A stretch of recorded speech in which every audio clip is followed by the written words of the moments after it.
Thomas with Fire Adapted Colorado, or FACO, and I'm going to be facilitating today's session. Our plan for today's call is we'll start with a 30-minute overview.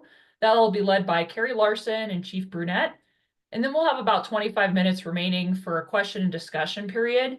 I would ask that you save all your discussion for that part of the call. If you do want to submit a question, you can use the chat feature, which is located on your Zoom, and you can submit those questions for me to read aloud to the presenters for you.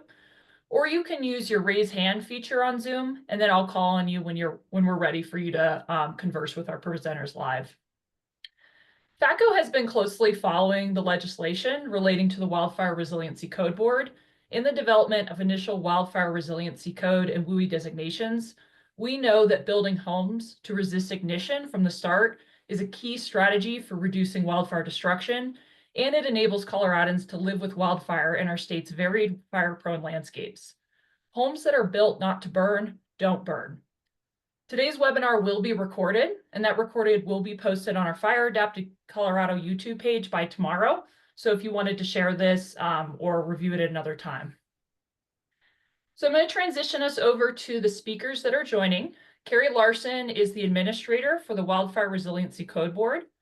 Carrie joined the Division of Fire Prevention and Control in 2023 to stand up the Wildfire Resiliency Code Board.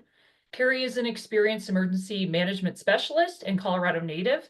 She holds a master's degree in international relations and homeland security from the University of Denver. Chief Chris Brunette has spent more than 20 years serving in varied roles and capacities with a number of fire agencies, both as a volunteer and career firefighter, and he continues to volunteer for his local fire protection district today. Chris joined the state of Colorado in January 2009, and his team was transferred to the newly formed DFPC, or Division of Fire Prevention and Control, in 2013. With DFPC, he has filled various roles from Fire Inspections Unit Chief to Fire Plan Review Unit Chief, and is now leading as the Section Chief. Chris holds a master's degree in organizational leadership and is credentialed and certified as a fire marshal. So thank you both for being here to provide your perspective, and it's over to you. Thank you very much, Laura. And thank you to FACO for hosting us today. I know that this has been a key focus for many of our building officials and fire officials across the state. As of a week and a half ago, on Friday, May 9th, the Wildfire Resiliency Code Board met and made final decisions for changes to the most recent version of the code. We're finalizing all of those changes and administrative updates and getting all of our use and rights contracts in place. So the final version of this code will be posted on the website in the coming days, along with the link to the state map that's associated with this code. So today I'm just going to walk us through a little bit of an overview. Many of you have seen a lot of this information before, but for those of you who haven't, just an overview of the board, what our mission is, what the code's intent is, and some of the overarching requirements that would be required by this code. And then we'll toss it over to Chief Brunette, who's going to talk about a little bit of support from the division. We'll open up for some questions. So for those who are unaware, who are just coming into what the code board is, in 2021, after a series of summers and big fire events, the governor wrote to our Colorado Fire Commission to request that something needs to be addressed with the changing fire conditions in the state of Colorado. We've seen increasing residency here in Colorado from 2010 to 2020. We saw over 750,000 new residents, and that number is just expected to increase between 2020 and 2050. So with that growing population, we're seeing an intrusion and expansion of our wildland-urban interface areas throughout the state.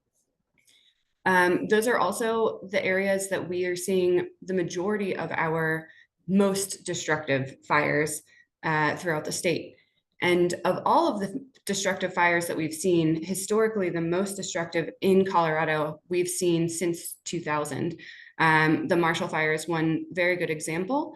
And it was in reaction to all of these pretty devastating fire seasons that the governor wrote to the Fire Commission and requested that they take action and make recommendations on what to do. The Colorado Fire Commission, after a lot of stakeholder engagement and varied discussions over the course of about a year and a half, they recommended that a code board was established to write minimum codes for the state of Colorado. That led to the establishment of the Wildfire Resiliency Code Board. That code board is comprised of 21 voting members who represent various industry professionals and officials throughout the state of Colorado. We have people from Southwest Colorado all the way through the Front Range and throughout the mountain communities in the south and in the north as well. I won't read them all out to you, but there are representatives from many different trades and associations here as well. And then we have 3 non-voting members who are here to provide expertise and advice from state agencies. Their ex officio status from the Division of Fire Prevention and Control, for which Chief Chris Brunette is our designee on that board, and then the Colorado Resiliency Office and the Colorado State Forest Service. So this is really pulling together a lot of people with the intention of getting this to be very stakeholder driven and understand who will be impacted, how it will impact different areas of the state and different industries and different professions. We have had some updates to the timelines with the close of the most recent legislative session. So the code board will initially adopt the code along with its associated map and the rules that will be coming out shortly by the end of June, so the 1st of July of this year. After that, with the passage of Senate Bill 25-142 earlier this year, the timelines for governing bodies to adopt a code that meets or exceeds the state minimum will be by March 1st, 2026. So they will have 9 months from the date that the state adopts this code to adopt a local code. And then from that time period, they will have up to 3 months from their local adoption to implement the code. Now, if their local rules and regulations for the enforcement of a code state that it has to be done earlier, they must meet that earlier deadline for enforcement.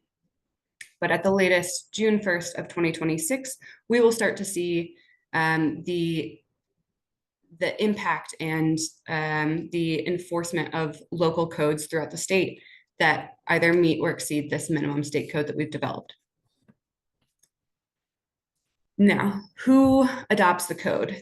This is all coming out of the statute that established this board and the requirements that we are responsible to meet. Governing bodies with jurisdictions in the wildland-urban interface that have the authority to adopt a building code or a fire code must adopt a code that meets or exceeds the Wildfire Resiliency Code. Those governing bodies are defined as city councils, town councils, boards of trustees, or other governing bodies of city, towns, or the counties. We have boards of directors for the fire protection districts, governing bodies of an improvement district that provides fire protection services, and boards of county commissioners with respect to the area within a county that's outside of corporate limits of a city or town and outside the boundaries of a fire protection district. And code enforcement lies within the rules and regulations that are established by that governing body. So this board will not establish how that code should be enforced, but we have outlined who should adopt.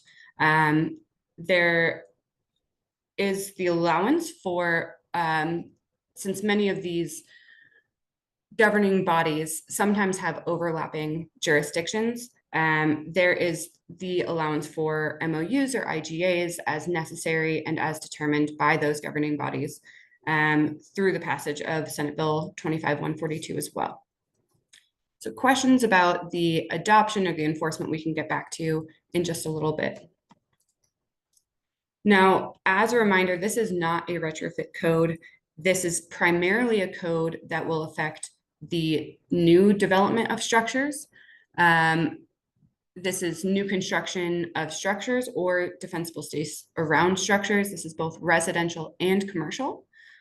And it will only apply for existing structures when there are significant alterations, additions, repairs. Those significant alterations, additions, and repairs are when the footprint of a structure is increased by 500 square feet or more, or an addition is added, or 25% of the exterior of the structure is affected. Now, those are again outlined in statute, so those have not changed with our most recent updates to the 2025 code. It does not apply to any interior alterations of existing structures. It does not apply to 30 parcels that are 35 acres or larger that only have one residential structure and do not abut other residential or commercial areas. And it doesn't apply to any routine maintenance work. So exterior painting, staining, just slight renovation doesn't apply to that either. Now, the code as it's developed for the state minimum is based on the wildfire hazard and fire intensity classifications that we've identified. There is a state map that we've developed that local governing bodies are encouraged and available to use. But if a local governing body would like to create their own map, they can, and we'll get into that in just a minute. But the application itself, we have two classes for structure hardening and site and area requirements. Class 1 is our lowest level, and that will apply to all areas with low fire intensity classification, and that is identified in yellow on our state map. Class 2 applies to all areas with moderate to high fire hazard and fire intensity classifications. Those are identified as red and orange in our state map. Again, we will have the option for local governing bodies and the code officials who are enforcing the code to make determinations based on ground truthing. Those can be found in Chapter 3 of the draft code. Now, as I mentioned, we have developed a state map. You can follow this link to the draft map that we have that will be adopted at the end of June with the code. This takes into consideration slope, over 50 fuel types that are identified throughout the state of Colorado, and over 40 years of critical fire weather. That information has been modified so that it's easier for implementation. We expanded it from 20-meter resolutions out to roughly 25-acre areas. And then a local jurisdiction can create their own map. So a map developed by a local jurisdiction it has to take into account the information and the actual conditions present. If the local map meets and exceeds the state map that we have developed, that will just be a request from the board that we review that for verification to make sure that it meets or exceeds. If the fire intensity classifications are reduced throughout that local map, there will be a review and approval process because you will be reducing the classification as identified by the state. Those will all be identified in the rules, and how that will happen, you will see shortly. When we get into the actual requirements for structure hardening and site management, as I mentioned, there are two levels for this current 2025 code.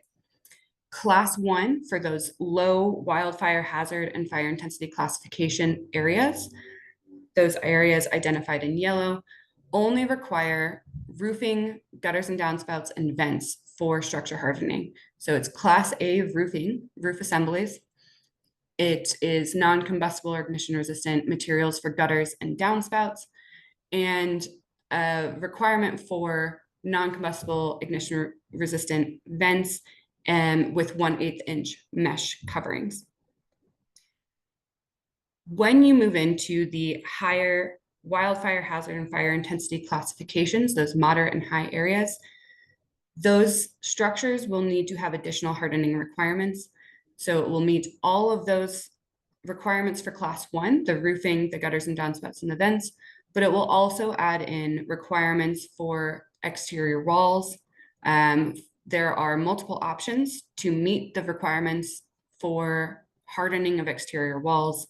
That will be non-combustible or ignition-resistant material, fire retardant treated wood, heavy timber or log wall construction, and 1 hour fire resistance rated construction. We'll also have requirements for the eaves and protection of underfloor enclosures.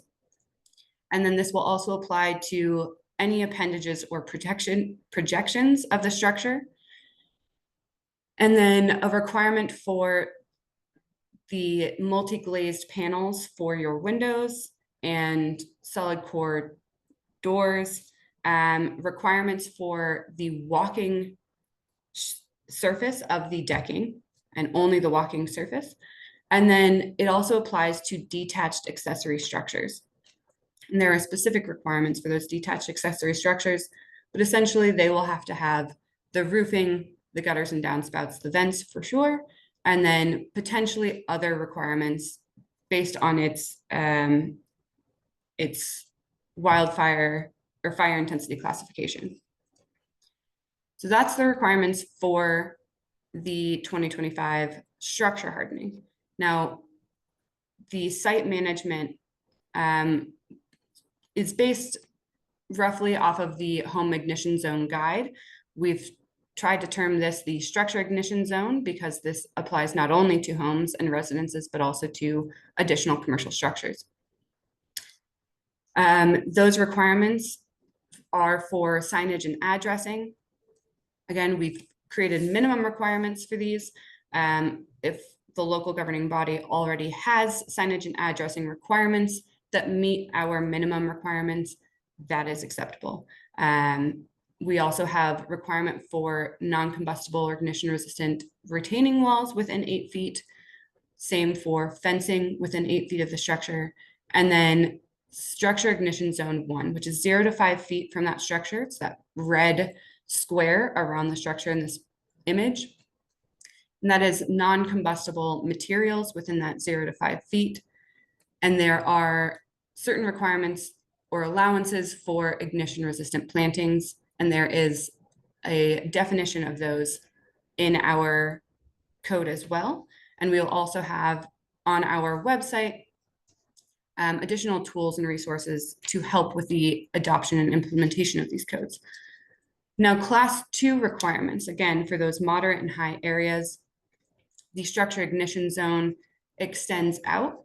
We have additional requirements for pruning, removal of dead materials, and spacing of shrubs and trees within that 5 feet to 30-foot zone. And then as you extend out from 30 feet to 100 feet, which is structure ignition zone 3, the requirements are a little bit minimal or they reduce a little bit, but there are still some requirements for pruning, removal of dead materials, and spacing of trees or shrubs within those 30 to 100 feet zones as well. And that is only if the property extends that far. All of the site management or site and area requirements only extend as far as the property line. So that is a very broad overview of the code that we've developed. Now, we're here to answer any additional questions. As I mentioned, we're in the final stages of updating the 2025 code to reflect all of the changes that the board made about a week and a half ago, and to get our licensing and use contracts finalized. That code will be available on this website for the Wildfire Resiliency Code Board this week with the link to the draft map. And then any questions beyond today's webinar can always be sent over to our Wildfire Resiliency Code Board email address. You can find that down at the bottom as well. I'm going to pass this off to Chief Brunette for just a couple of minutes to walk through updates to the support for jurisdictions that are outlined in the statute. Chief Brunette, if you are available, I'm going to have you jump on and walk us through that. Yeah, no, thank you, Carrie, and thank you, FACO, for inviting us to join you today. I appreciate the opportunity.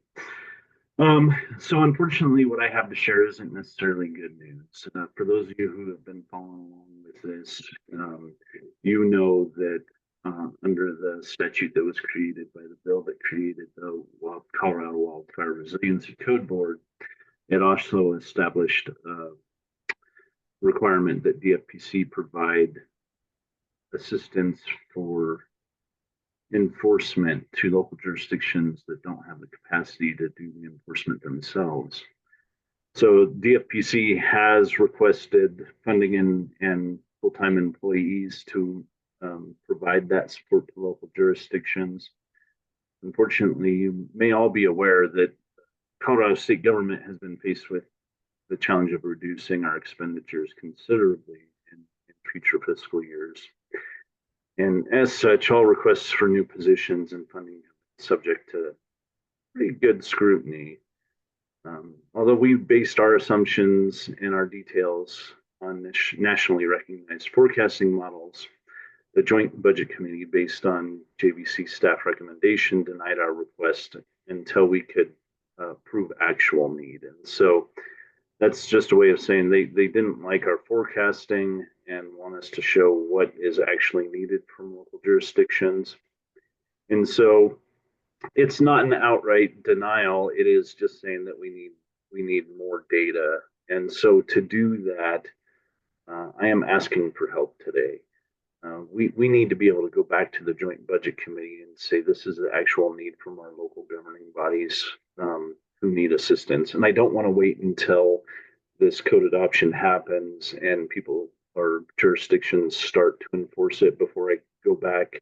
I'd like to get that information now so I can go back now and get the funding and the people ready so that we can be available when the need is actually out there. And so what I'm asking our local governing bodies is to complete a survey, and I'll put a link to it in the chat here. And the information that we'll be able to gather through that survey will aid us in submitting that updated request to the Joint Budget Committee. So I know it's not great news right now, but sometimes this is how state government goes. So just bear with us. I truly think once I have this data, I'll be able to go back and we'll be able to get that support that we need to provide our local jurisdictions. So with that, if you have any questions about this, please reach out to me and I'm happy to answer any questions. So I'll also provide you my email address in the chat as well. Thanks for your time today, and look forward to seeing the results of that survey. Thank you. I had a little trouble with the audio on that, like sort of going in and out, but I think I got the main idea. Chief, if you don't mind, like with your survey, can you just give us a brief summary? Because in case anybody didn't quite catch it. Happy to. Sorry about that. That's okay. But if you put it in chat, then we can all make sure we're on the same page. Carrie, anything else from you before we move into questions? No, I think that pretty much covers it. Again, we'll let you guys kind of lead with your questions. We can get into the details of additional topics or requirements, clarifying what we can. So we can jump into those questions. We've got, looks like a decent amount of time. Yeah, and we got a decent amount of questions. That'll be great. I want to start with, somebody just asked if you can confirm the date. So July 1st, 2025 plus 9 months equals April 1st, 2026, or was it March 1st, 2026? They just want to make sure that they're not miscounting or that they understood what the timeline was. Yes, thank you. So it's 9 months from the date of state adoption. We are going to adopt this code at the end of June.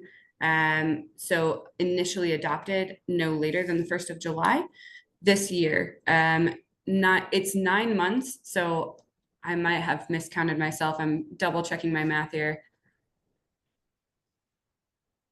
I think it is 1st of April, 2026. 9 months from the date we adopt that a local governing body must adopt. And then after that local adoption, up to 3 months after local adoption date for enforcement of that code, unless your governing body has determined enforcement must happen earlier. I agree. From Stephen here, relating to the governing body definition number 4, does that mean that counties are only responsible where there's no fire protection district? So this is a question that we would suggest you go talk to your local legal counsel about, in terms of the how that aspect of the statute is written. The way that let me pull up those definitions again. The way that the statute itself is written states that any governing body with jurisdiction within the WUI that has an authority to adopt building codes or fire codes must adopt. And then it identifies those 4 definitions of what a governing body is. So your determination on if you need to adopt a code and in what parts of the jurisdiction is going to be determined by how your legal counsel interprets that. Okay. From Karina, will these requirements be checked throughout time or just at the time of new construction or significant amendment? Great question, thanks. So we'll be rolling out our rules in just a couple of weeks, if not a little sooner. So you can start looking through what our rules will be. But again, enforcement of the code, especially this locally adopted code, that is up to the local jurisdiction. And so how your local requirements are checked and evaluated and enforced, and that compliance is determined, is based on your local rules and regulations and how you've set up enforcement and compliance. What the board will do is every year we create an annual report to the Wildfire Matters Review Committee. Within that report, we are required to identify jurisdictions and governing bodies that are compliant or non-compliant, or if there have been requests for modifications to the code, appeals to the code through the board and from governing bodies. We will, in order to ensure compliance or to check on compliance by jurisdictions, we will then request that jurisdictions submit to us what codes they've adopted and additional materials for that. Again, that's all going to be posted in the rules that are coming out that we're working on developing right now. But the requirements at an individual or parcel level, those are evaluated by the local jurisdiction. Okay, and from Janelle, are site management requirements also just new construction, or will that be all home sites? So the site and area requirements are for all new construction and for areas where there have been significant alteration, addition, repair, remodel. We do have a requirement in the code that if the exterior siding of a home meets that 25% threshold, so if it's replaced, repaired, then the 0 to 5 feet site also has to be adopted.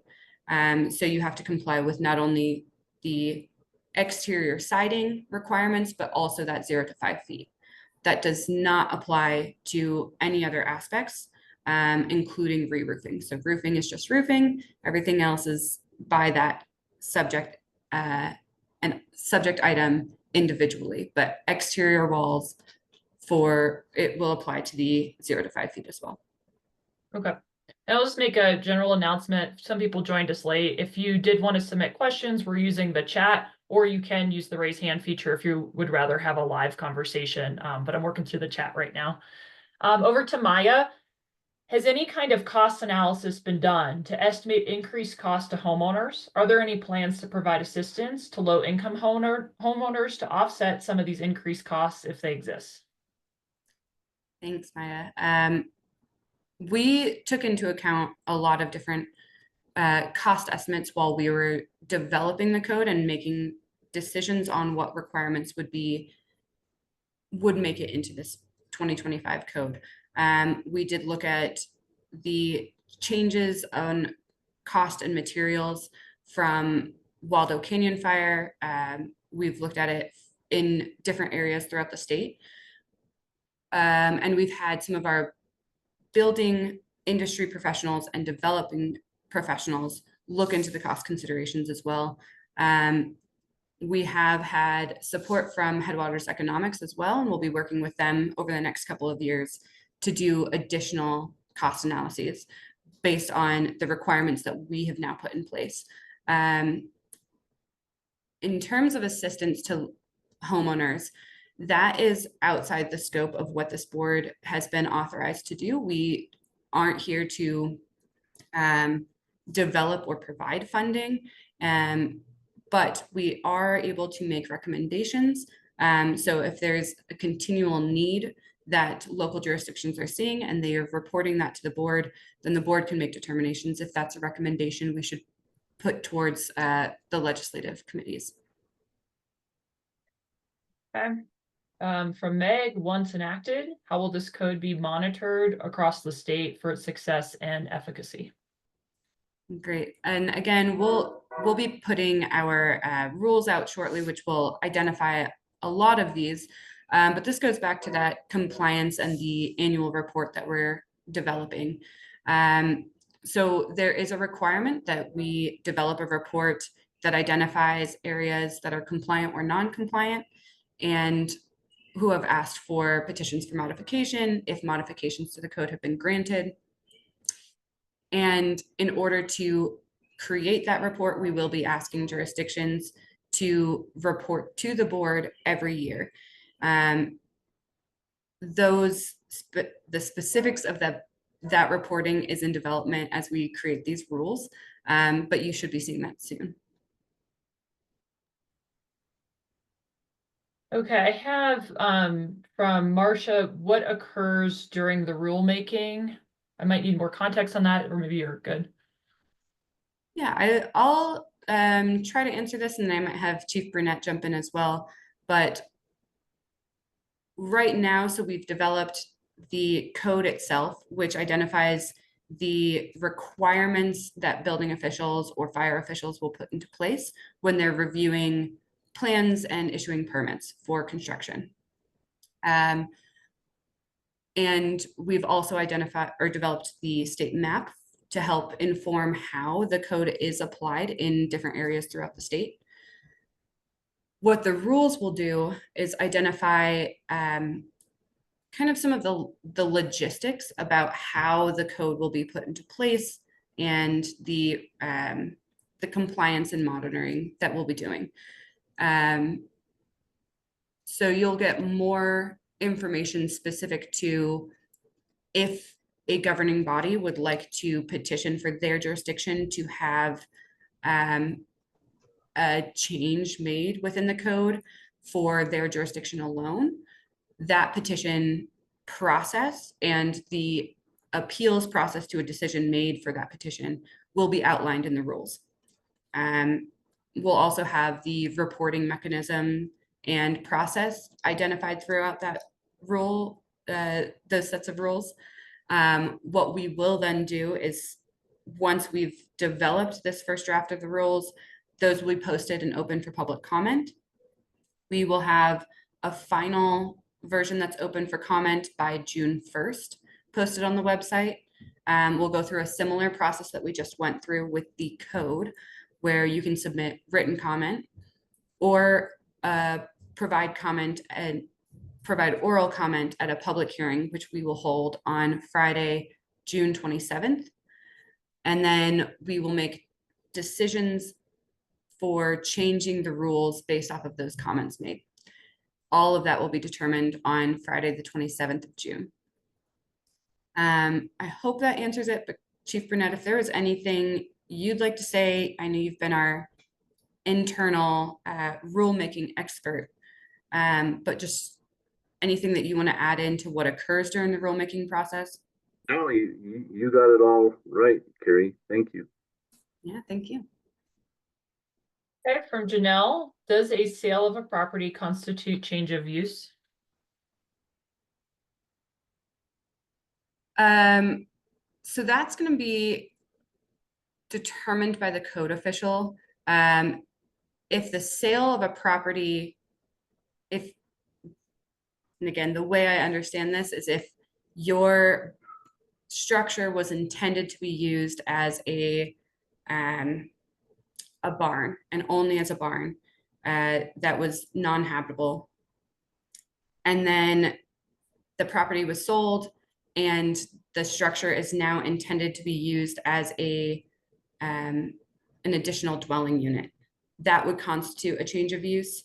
But again, the change of use is really determined by that local code official. Can I just Um, clarify, Carrie? So so not necessarily in the writing of where it applies, a change of use, a sale doesn't automatically make the code come into effect, right? But that could be something that's locally determined or Yes. even authorized locally. Okay. Yes, thank you, Becca. Cool. Regarding timeline and public comment, has public comment already occurred? The DFPC website says the code is going to be posted and open for the public comment in the coming weeks. If it hasn't occurred yet, how long will public comment be open for? And will public comments be integrated by the final rules prior to July 1st? So yes, the public comment period for the code has already happened. That was finalized on May 9th, on Friday. We will be opening up public comment for the rules, which are that separate document that gets more into the logistics of the code adoption and processes. Those will be open shortly. And so that's what we're referring to for public comment is the rules document specifically, not the code and the map. For Maya, does DFPC intend to have another round of grant funding for home hardening? And Chief Burnett, I'm going to pass this one over to you. Yeah, no, I'm happy to answer that. I hope you all can hear me okay. I'll get closer to my mic here. So just for background on this, what's being asked is in 2023, the Colorado legislature created the Colorado Wildfire Resiliency Home Hardening Grant Program and gave us one-time funding for those grants to assist homeowners with making modifications to their existing homes to make them more hardened against wildland fire. We ran the program in 2023 through 2024. I feel was very successful. Unfortunately, we only got one-time funding and spending authority for that. So DFPC continues to ask for additional funding and spending authority for that. But at this point, we've not been denied those funds. But we will continue to try. The program still exists. It shouldn't be going anywhere. And so we just need to continue to ask for more money for it. Thanks, Chief. Okay, from Marcia, were the cost analyses done by region? Can you be more clear about the enforcement tools or programs that will be made available to counties to enforce this?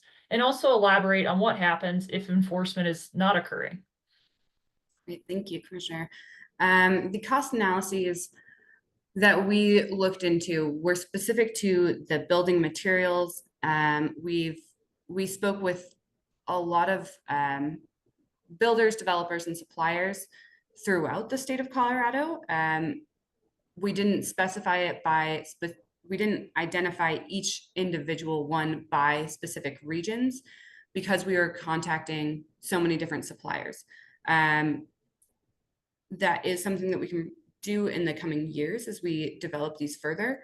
And then enforcement tools and programs. Again, the development of enforcement tools is the enforcement is specific to the local governing bodies, and it's developed by that governing body. Now, one of the advisory committees of this board is working on developing what we're currently calling an adoption toolkit. We're trying to gather any information on what needs might be able to be met with model documents or templates that we can provide.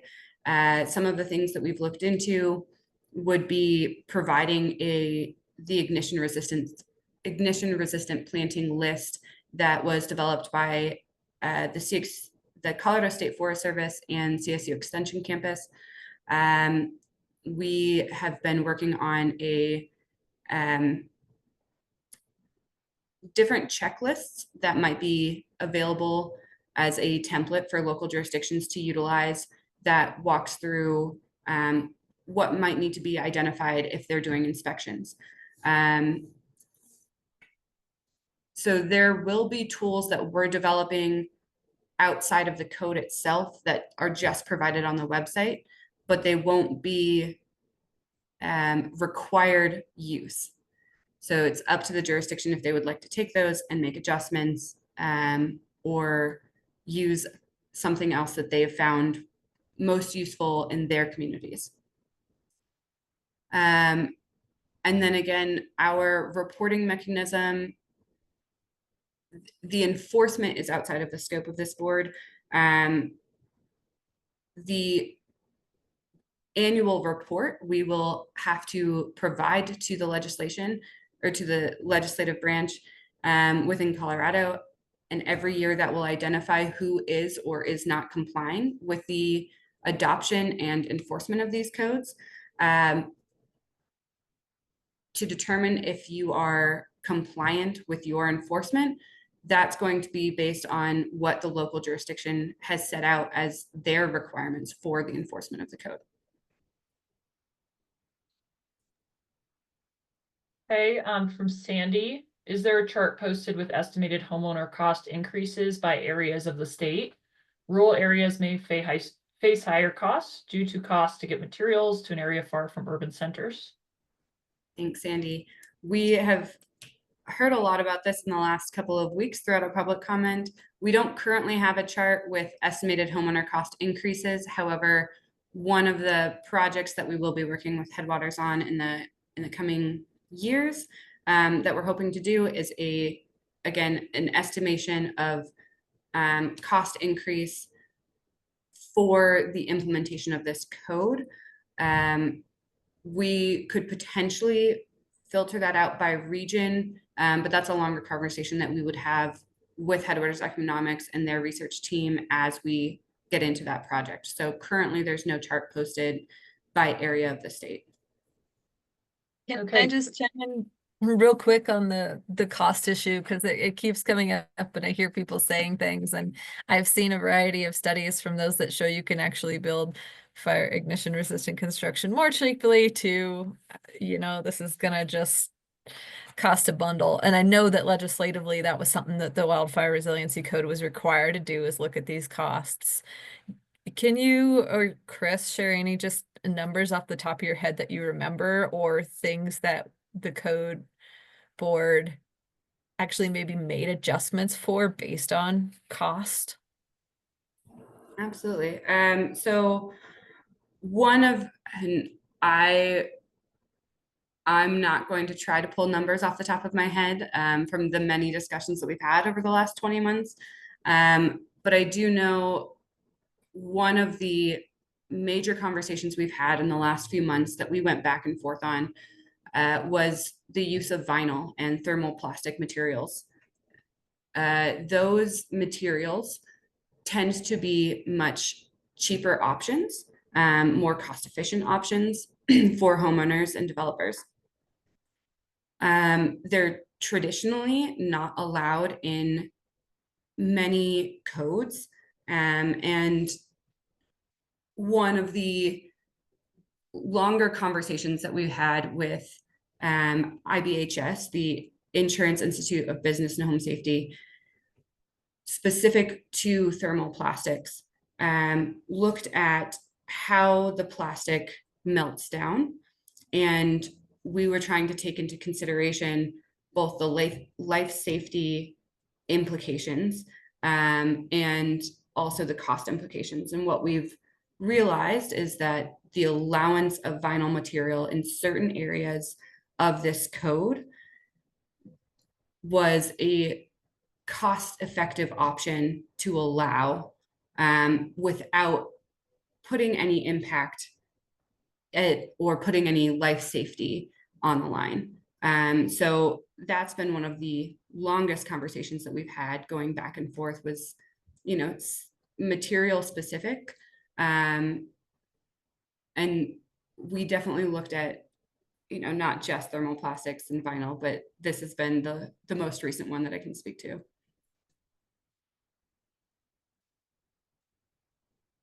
From Kyle, what are the requirements for the non-combustible 0 to 5 foot zone? Does it have to be completely non-combustible, or are plants going to be allowed? And if so, what specifications should they look to? Great, thank you. So this is, let's see where I start with this one. The requirement is to remove all plantings that includes shrub / any combustible mulch and woody debris within that 0 to 5 feet, with the exception of ignition resistant vegetation. And again, we have a definition of ignition resistant vegetation provided in the code. We will also be linking the ignition resistant vegetation planting lists that's been developed by the Colorado State Forest Service on the Wildfire Resiliency website as part of that adoption toolkit. But for the most part, it's a removal of combustible material within that 0 to 5 feet. There's also the requirement that there's no planting of new trees within the immediate zone. So mature trees that are no less than 10 inches in diameter and 4.5 feet above ground level can be maintained within that 0 to 5 feet. Tree crowns extending within 10 feet of any structure should be pruned to maintain a clearance of 10 feet. And then tree branches are pruned to a height of 6 to 10 feet off the ground, or 1/3 of the total height of the tree, just whichever one is less. Any other materials within that 0 to 5 feet need to be non-combustible hard surface materials, such as rock, gravel, sand, concrete, or stone or concrete pavers, or bare earth, which is pretty typical when it's scraped right at the beginning of development. And then in that, yeah, those are the only requirements in that 0 to 5 feet zone. Oh, Molly, I see your hand. Why don't you hop in? Thanks. Let me get myself off of mute here. Thanks for taking all these questions. I know it's probably a lot to go through in short order, so just appreciate the time. I had a question about the draft map. And I don't have the latest draft of the code in front of me, so I apologize. This is from memory. It looks like, as an observation, the draft fire intensity map doesn't include many suburban and urban areas. And I know one of the stated goals from the beginning was to avoid a Marshall Fire scenario, but just in a very cursory look, it looks like many parts of Louisville and Superior, for example, that burned would not be included in this map. So I guess, one, I just want to understand if it's fair to say this map doesn't include ember cast in the modeling, for more so understanding of, okay, we're not actually talking about embers in this case. That said, if a community wants to adopt a more comprehensive map, my memory of the latest draft was you pretty much had to follow a fire intensity map development process. So it's a very laid out in detail of you are creating another fire intensity map to these specifications. I'm just wondering if there's room for communities to actually use a more robust map that includes the ember layer when they're assessing what they want to use locally. Great question, Molly. Thank you so much. Yes, so the initial requirement is that if a local jurisdiction would like to develop their own map, they can. If it is going to exceed the requirements that are of application that are outlined by our state code and map, then they're allowed to do that. The only thing that we'll request is that we can see it to verify that it does in fact exceed those requirements. So a jurisdiction can extend and just state, and I'm going to go in an extreme form here, but if an entire jurisdiction wants to say that everything in their region is class 2 and it's a high wildfire hazard, high fire intensity classification, they can do that without any requirement from us as the board. Now, if they're going to state that some areas that we have identified on the state map as moderate or high are actually low or shouldn't be included at all, that requirement has to be verified and approved by the board because they're reducing the fire intensity and wildfire hazard that we have identified. There's going to be, there are rules for how that can be done. Again, those are coming out here soon. But when we look at the map itself, to answer the first part of your question, in the last couple of months, we have gone back and forth on the inclusion of suburban or urban areas. What the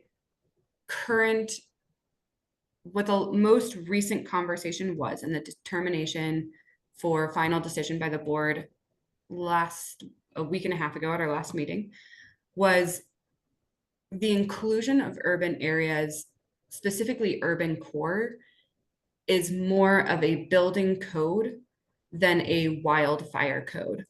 Our code is intended to prevent the transition of a wildfire to a structure and from a structure to a wildfire.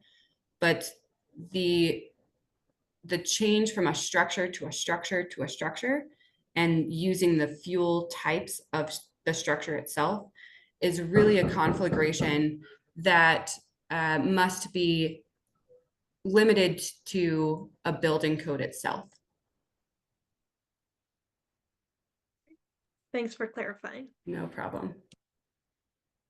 Okay, from Shauna, today's PowerPoint, the survey link and a link to this recording, will those be shared on, Carrie, I assume your website? Yes, they will be shared. Okay, great. Will the state rules contain any specifications on notification of class 1 or 2 status on real estate transfer of property if topography and vegetation conditions in an area change significantly in future years? For example, a reservoir is added. Would it be up to the local jurisdiction to appeal to the state later? All right, give me 1 second to just review this a little more in depth. 1 moment. And while we're just waiting a second, we do have a hard stop at like, I don't know, 10:58, 10:59, somewhere in there.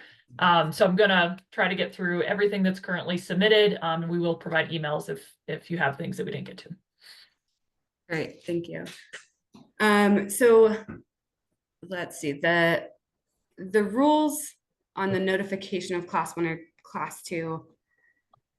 No, we will not be dictating within our rules any requirement to notify on real estate transfer of property. That's outside of the scope of this board as well.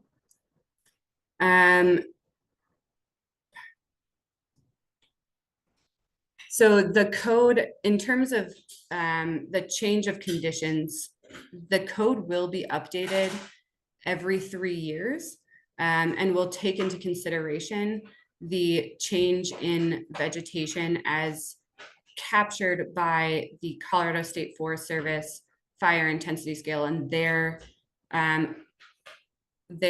surface fuels and grounds fuels data. That's how we've currently developed the map, was a use of that data, and then we've adjusted it for this use. Things can change, so I'm not going to guarantee that that will be the same process that we use every year.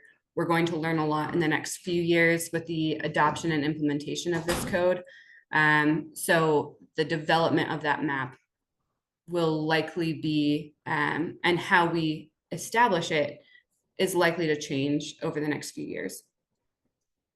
Okay, from Haley, how are these pending or new code requirements being communicated with the jurisdiction so that they can plan ahead for implementation? So city, county, district official, etc. Great.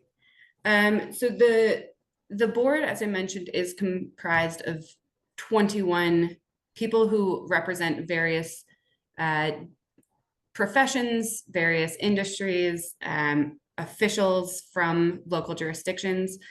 They are all requested to reach out to their networks, help spread the word through that. We also have great partners like FACO and CCI and the Colorado Municipal League, who have been helping us spread the word as well.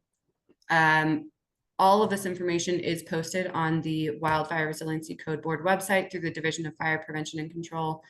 But any other means of communication that we can help, any suggestions would be welcome. Obviously, it's a new code. The requirement for this came out in 2023, and the adoption is coming up this year. So this year for the state, 2026 for local jurisdictions. So any help that we can provide in getting the word out there, just let us know. Okay, from Lisa, can we fill out the survey after the final draft and rulemaking's published? We'll have a better idea of total impact after we can review. And Chief Brunette already popped in with, yeah, he'll leave the survey open until after rulemaking. From Craig, what will be the ramification for those jurisdictions who do not comply with these codes? Great, thank you, Craig. So again, we have to record and acknowledge compliance and non-compliance and report that to the legislation every year. So there will be a running list of those jurisdictions who are not compliant. And I would say if the reason for non-compliance is a lack of understanding of the code or a lack of the capacity, that information should be translated to the board so that we can help write those recommendations for the future to help you get those codes adopted and implemented. Okay, cool. We have completed the submitted questions like perfectly on time. So I'm going to start wrapping us up. If you do have further questions, we'll make sure to redrop the emails, and you could reach out to speakers directly through the emails that are provided in chat. I did mention this session was recorded, so FACO is going to get this session uploaded to our YouTube page within a day. And we did share with you our YouTube link, so you kind of know where to go. Again, give us a day to get it up. So thank you again for your engagement. Thank you to our speakers for this time. There is a survey popping up on your screen that just helps FACO be better in terms of making sure we have timely and relevant information for members of this network and just the Colorado community. So before you exit, if you could do that for us, that would be so great. Thank you again, Carrie. Thank you again, Chief Brunette. And I hope everyone has a great week. Thank you all. Thank you, everyone.